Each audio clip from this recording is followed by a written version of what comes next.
Hello. Welcome to another edition of Music from the Soul. My name is Billy Staples and I'll be your host.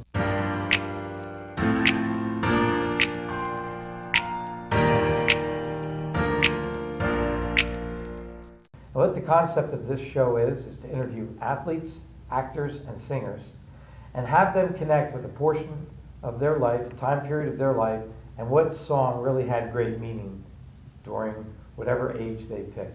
Today's guest is Major League Baseball player Matt McBride. Matt, glad to have you. Yeah, thanks for having me, Billy. I enjoy having Matthew as a guest because many moons ago, when he was a middle school student and working on his baseball game, I got to be blessed with being his 7th grade English teacher. And thank you so much for putting up with me. I learned a lot.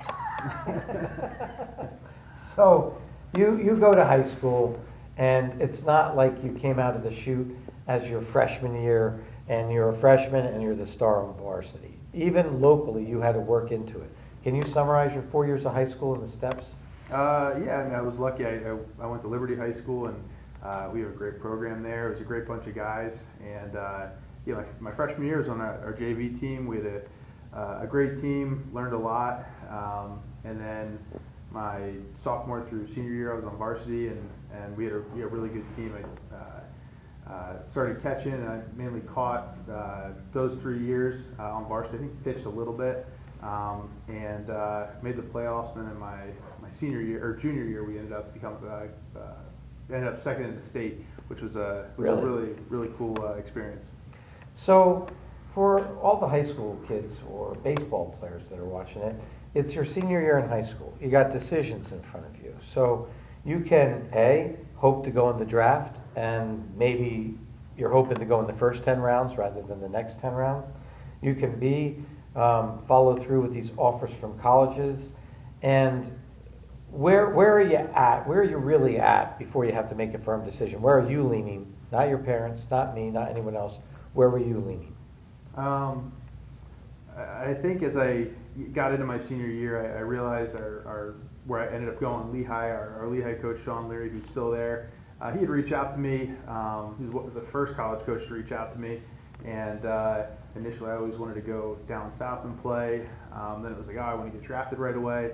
But then as I got closer to my senior year, then into my senior year, and I had a lot of people around me sort of giving me some advice. And who knows, maybe I would have got drafted if I wasn't going to Lehigh, but I wouldn't have been a high round draft pick. And knowing now what I know just by playing professional baseball for 14 years, I'm glad I chose that direction because it's a hard road for guys getting drafted out of high school. And I spend a lot of time in rookie ball and extended spring training, which is very much a grind. So choosing Lehigh in college and getting an education, luckily I had a lot of people around me to sort of push me in that direction. So the college route is your choice. You switch over to Division I baseball and you play your freshman year. So the difference between your freshman year and that draft year, your junior year, give me some growth through Lehigh and some transition and some statistics, or how did you do? So my freshman year, I think that the biggest thing was just balancing just education and sports.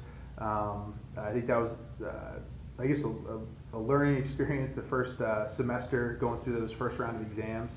But then you sort of kick it into gear and get a feel for it, how to make it work. And I think as far as baseball wise, my freshman year I had a pretty good year. I ended up being a freshman All-American. But then my sophomore year I actually struggled, which was probably a really good thing. Okay. Because then it really made me work that much harder going into my junior year. It allowed me to just stay really focused and not, I guess Cadillac it into that junior year. I was really focused, and I got a chance to play summer ball up in the New England Collegiate Baseball League my freshman summer, and then in Alaska my sophomore summer. And what happened your junior year? And then I was drafted by the Cleveland Indians in the second round.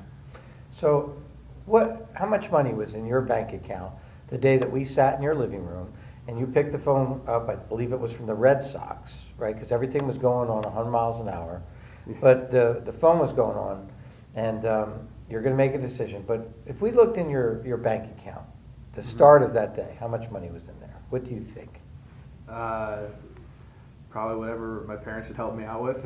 $45, $450? Probably not too much, yeah. Okay, so then you answer the phone that day, you got a whole slew of Matt McBride lovers in your living room, and then what number did you agree to as a teenager or barely 20 years old?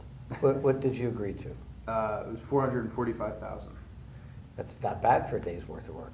Yeah, it was a great day, and especially something you work and dream for your whole life growing up. So it was awesome. So you go with the Cleveland Indians and you go through the minor leagues. Now during this trek through the minor leagues, did you meet your significant other? Yes, we met in was it 2000? I guess November 2008, and then we started dating in spring of 2009. Took you a long time to get that first date, is what you're telling me? Yeah, well, we met, and then I went to spring training, and then we started. So officially we started dating in May of 2009. And what's her name and where was she going to school? So my wife, her name's Catherine. She actually went to Lafayette, so her whole family went to Lafayette. So yeah. So baseball goes on. You spent 14 years in Major League Baseball. 4 of those years you spent time in the major leagues. So you've got the Cleveland Indians organization that you came up with, the Colorado Rockies, who you came to the major leagues with, the Oakland A's, which you extend your career with, and then you finish out your career in Allentown with the Lehigh Valley Iron Pigs. Do I got that right? Yep. So baseball players walk up to home plate, and what this whole show is about, they have a song. So a solid question is, I know there's a bunch of different cities you played for, but you also were everywhere in the United States besides the Lehigh Valley, and you were blessed with coming back home. So when you sat with your wife and picked what song you're going to listen to throughout the whole stadium to go up to home plate, what song did you pick? Well, actually, for me, I actually never picked my song. I just would let it ride, and then they would just, if I was doing well, I would just let them keep playing it, and then sort of change it up as I needed to. So you didn't pick it. So on this one, when you're in Lehigh Valley, your wife Catherine picks the song because she thought it fit with the Iron Pigs and the situation. And I think the singer is from New Jersey. He's the boss. Is that the song that she picked for you to go to home plate with? Well, actually, the one time she actually picked it for me, she knew somebody at the stadium, so she actually texted the person and said, "My Hometown" by Montgomery Gentry. So I was Hometown by Montgomery. Yeah. Okay. So that was. I guess I should have thought of that. It would make sense, being it is my hometown. But yeah, that was the only time, I guess, I didn't pick it, but somebody actually picked the song for me. So before we transition into the song that you picked for this segment, your wife picks "My Hometown" by Montgomery Gentry. You've been in pro baseball for about 12 years at the time. You're back home in Lehigh Valley. So describe to me what happened the first game. So you have a sold out crowd. You're standing at home plate. You have a job to do for a few at-bats that day. So how did it go? Yeah, it went really well. It was a great night. Had 2 home runs. One was a grand slam. And it was great just because there were so many friends and family there, being that it's first game playing with the Iron Pigs, in your hometown. It was something that just really worked out really well. Considering too, I felt like I couldn't hit the broadside of a barn at the moment. I still don't know how I pulled that off, but yeah, for that one day, I put it together. I like it. So now we push the bar with the topic of this show. I say pick a time period of your life, pick a group, pick a song, and relate it to that time period. So what song did you pick? Who sang this song?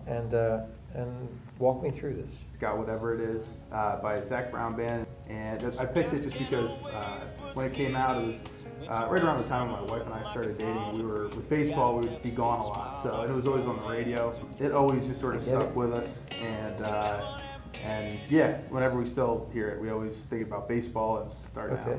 You meet her, you start to date her, start to fall in love with her. You got Zach Brown, and you've got that she has whatever it is. Mm-hmm. So let's roll with this. give me some traits of your wife, whether it's the quirky this or the smile or the delivery of the joke, or how she would be when you're on a date? Whenever, especially being gone with baseball, you'd be gone for months at a time. So just whenever we were able to spend time together, we always sort of just relax and just feel like the pressure of baseball, the season, whatever was going on, it was just sort of not front and center in your mind like it usually was, all the other times. She got your brain to take a vacation and just be in the moment? Yeah. Yep. That was the song, the title, the artist, Music from the Soul with our guest, Matt McBride. Matt, thanks so much for your time. It was another great segment. I appreciate it, man. Thanks for having me. You got it, brother.